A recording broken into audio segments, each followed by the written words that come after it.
1, 2, 3, let's go. Wednesday afternoon, hoping you will tune into our show. It's like to be the woman to go through what they go through, whether it's physically as they're growing up or in any other way, getting pregnant, for example, all sorts of things, the menopause in later life. And the women don't know what we go through, the boys that men go through. So it's a matter of trying to be mutually understanding.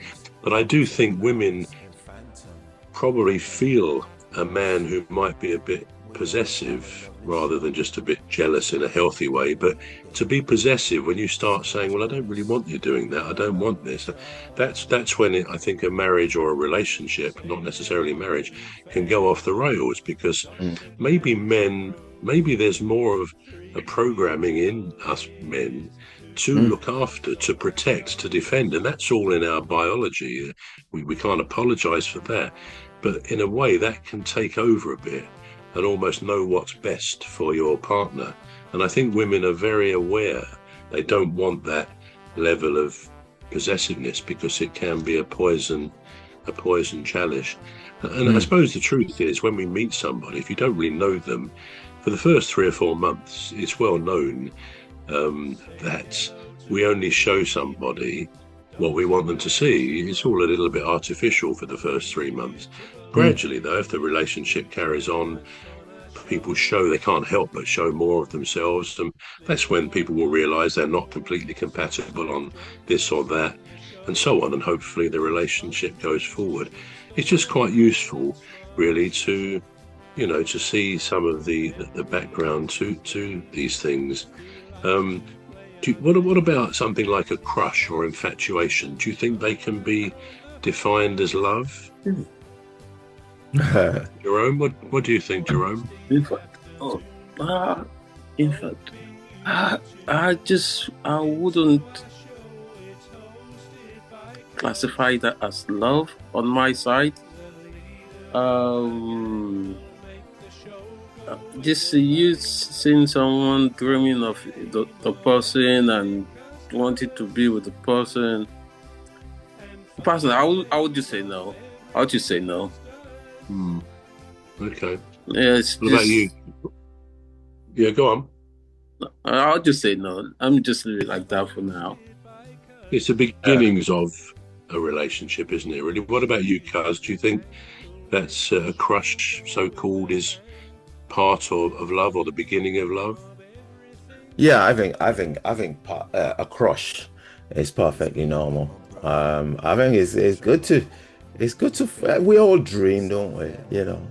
We all dream, but where it could get dangerous if we're trying to acquire or trying to be in a position of in unobtainable position.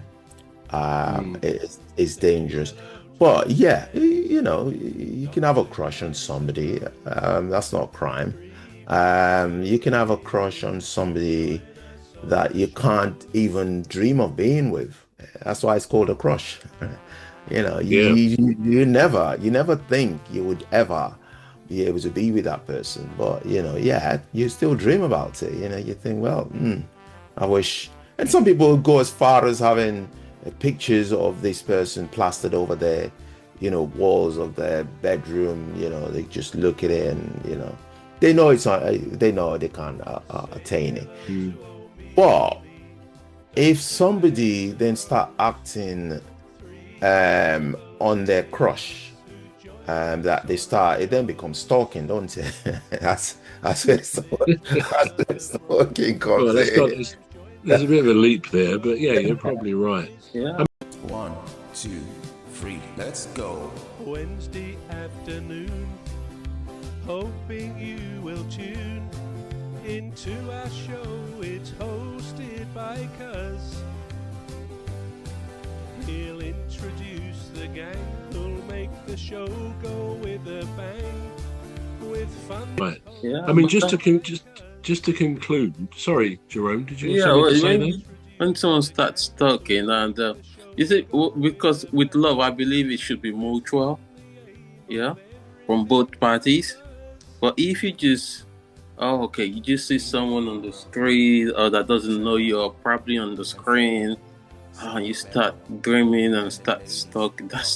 I don't personally wouldn't see that as love. No. I wouldn't consider that to be love. It should be a mutual thing within two or more parties. Yeah. Yeah. That's the reason I said no in the first instance. Yeah. I think that's a pretty sound conclusion. So just to conclude, we know that love relates to the heart, a physical thing that pumps all our blood. So just one or two facts about the heart. And it was Aristotle, the Greek philosopher, who actually made the word heartfelt. It comes from his philosophy that the heart gathered sensory input through the blood vessels, giving rise to thoughts and emotions. So he kind of started this bit of loving someone with all our hearts. So just a few numbers. Our heart beats over 100,000 times every day. That's mind-blowing, isn't it? This little organ beats over 100,000 times every day. The heart pumps approximately 2,000 gallons of blood every day. To match the volume of blood pumped by the heart in a lifetime, a kitchen tap would need to be left on for 45 years. Wow. Each day, the heart produces enough energy to drive a truck 20 miles each day. Wow. The heart, now this is coming back to our lovers thing, the heartbeats of a couple in love synchronize after 3 minutes of gazing into each other's eyes. I expect you found that with Jeanette, Cuz, didn't you? Yeah. The pressure generated by the left ventricle of the heart can squirt blood 30 feet across a room.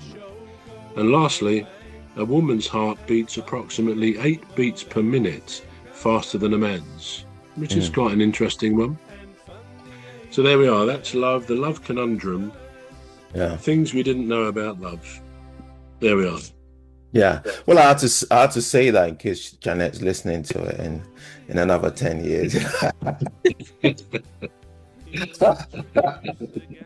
fed you that one. Let's just preparing the divorce papers, going, oh. Yeah, good one. Right, this is all we've got time for. Thanks for joining us on the Alien Spaceship, listening, and I hope you're live, but if you're watching it on record later on, we hope you enjoy it as well. So I've been Emmy Hikins, and he calls me Cuz. And I'm Trevor Gear, and he calls me bruv. And our friend Jerome is there. Yeah. Good to see you, Jerome. Right. Good to see you. Yeah, so so it's a goodbye from me. Goodbye from me. And bye from my side. Thank you. 1, 2, 3, let's go. Wednesday afternoon, hoping you will tune into our show.